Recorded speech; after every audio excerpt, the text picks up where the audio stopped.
क्या आप जब भी ब्लाउज की स्टिचिंग करते हो तो ब्लाउज के फ्रंट पार्ट की लेंथ और बैक पार्ट की लेंथ में डिफरेंट होता है? कभी लेंथ छोटी हो जाती है तो कभी बड़ी हो जाती है। चलो आज इस प्रॉब्लम को सॉल्व करते हैं। सबसे पहले तो मैंने यहाँ फ्रंट पार्ट की लेंथ ली थी जो कि है मेरी 13.5 इंची और 1.5 इंची मैंने एक्स्ट्रा लिया था फोल्ड करने के लिए। इसके बाद मैंने बैक पार्ट की मार्किंग स्टार्ट की, जिसके लिए सबसे पहले मैंने टोटल लेंथ ली थी। जो भी हमारे फ्रंट पार्ट की लेंथ होती है उनमें से 1 इंच माइनस करके लेते हैं और फोल्ड करने का मार्जिन अलग से लेते हैं। इन सभी पॉइंटों पे मैंने स्ट्रेट लाइन ड्रॉ कर दी थी और यहाँ मैंने शोल्डर डाउन 1/2 इंची लिया था।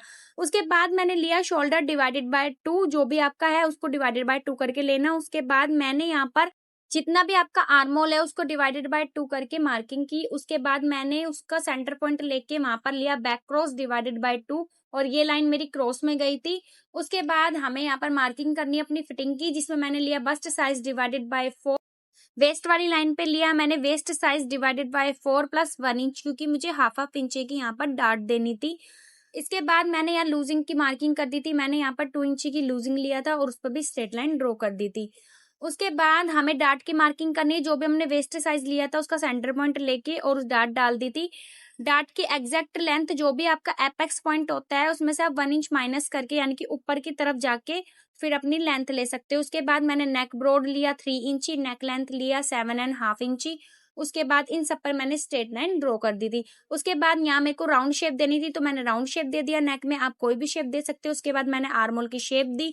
आर्मोल की शेप देने के बाद लूजिंग ऐड करने के बाद अब आपको क्या करना है, सबसे पहले बैक पार्ट की कटिंग करने से पहले कुछ पॉइंटों पे ध्यान देना होगा। जैसे कि आपको आर्म होल साइज चेक करना होगा कि आपका जो भी आर्म होल साइज आया है वो करेक्ट है या नहीं।